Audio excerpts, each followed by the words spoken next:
नमस्कार, स्वागत है आप सभी का द फैक्ट्स वर्ल्ड में। दोस्तों, रेलवे ग्रुप डी परीक्षा 2022 के रिगार्डिंग अभी एक ऑफिशियल नोटिस जारी हुई है, जिसमें बताया गया है कि मिनिमम कितने मार्क्स चाहिए आपको क्वालिफाई करने के लिए। तो चलिए आगे बढ़ते हैं और देखते हैं नोटिस में क्या क्या लिखा है। तो दोस्तों, हम आ चुके हैं आरआरबी भोपाल जोन की वेबसाइट पर। यहाँ आप पहली नोटिस देख सकते हैं। CNRC 1/2019 6/12/2022 को ही ये नोटिस जारी हुई है। आइए देखते हैं इस नोटिस में क्या है। तो दोस्तों, ये है वो notice, addendum number 2 to corrigendum and amendment number 4 dated 7/4/2022 regarding para 15.1 of detailed centralized employment notice CN number RRC 01/2019 level 1 requirement for various posts. Following para are added to addendum number 1 to corrigendum and amendment number 4 published on RRB website 12/8/2022। तो दोस्तों, 12/8 यानी कि 12 अगस्त 2022 को जो notice आई थी, उसी में आगे ये ऐड किया जा रहा है। एडेंडम और कॉरिजेंडम जो है उसी में ऐड किया जा रहा है। Continued from last para 7 of amendment number 1। तो सबसे पहले हम देख लेते हैं कि 12 अगस्त 2022 को कौन सी नोटिस आई थी। दोस्तों, ये है वो नोटिस जिसकी बात वहाँ की जा रही। देखिए, 12/8/2022 यानी कि 12 अगस्त 2022 को ये नोटिस आई थी। इसमें परसेंटाइल स्कोर कैसे बनाए जाएंगे और नॉर्मलाइजेशन का क्या फार्मूला रहेगा, आपको यहाँ पे दिखाया गया है। इसमें टोटल 7 पॉइंट हैं और इसी 7वें पॉइंट में आज की नोटिस में आगे ऐड किया गया है। तो चलिए नोटिस में आगे बढ़ते हैं। In order to finalize the merit based on percentile score as mentioned above, it is necessary to include only those candidate in the merit who have scored minimum percentage of marks for eligibility in various categories. UR 40%, EWS 40%, OBC non creamy layer 30%, SC 30%, ST 30%, as per qualifying criteria given in para 14.1 of CEN number RRC 01/2019. Para 15.0 states that shortlisting of candidate of various stages shall be based on the normalized marks obtained by them whenever CBT is conducted in multiple session for the same syllabus। तो इसमें साफ साफ कहा गया है कि merit में उन्हीं कैंडिडेट्स को लिया जाएगा जो पैराग्राफ नंबर 14.1 या 14.1 CN नंबर RRC 01/2019 की नोटिफिकेशन में जैसा मेंशन किया गया था कि UR 40%, EWS 40%, OBC non creamy layer 30%, SC ST 30% पर क्वालिफाइंग क्राइटेरिया, मतलब कि वो अपनी कैटेगरी में क्वालिफाई हों, उन्हीं को मेरिट में शामिल किया जाएगा। For this, the percentile score of each candidate will be converted into normalized mark by interpolation of raw marks into base shift by using standard mathematical formula of interpolation for the purpose of deciding minimum qualifying marks as well as given weightage in marks to CAA candidates. यहाँ पे बात की गई है कि जो percentile score होगा उसको नॉर्मलाइज मार्क्स में कन्वर्ट कर दिया जाएगा और जो परसेंटाइल स्कोर तैयार किया जाएगा वो बेस शिफ्ट को यूज करके स्टैंडर्ड मैथमेटिकल फार्मूला के द्वारा तैयार किया जाएगा।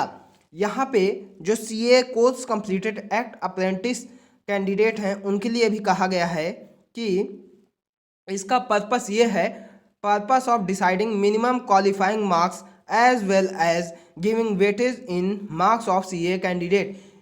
CA कैंडिडेट्स को भी इसके according minimum 40% general, EWS, OBC, SC ST candidate को 30% लाना है और इसी बेस पे उनकी मेरिट भी आगे तैयार की जाएगी।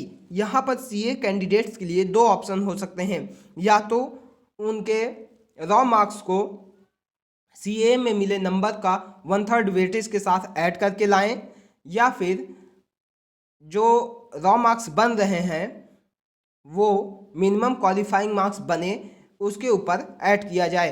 तो यहाँ पे आरआरबी ने कुछ भी क्लियर नहीं किया है कि सीए कैंडिडेट्स को जो मिनिमम क्वालिफाइंग मार्क्स हैं वो कैसे दिए जाएंगे। अब आगे देखते हैं क्या कहा गया है।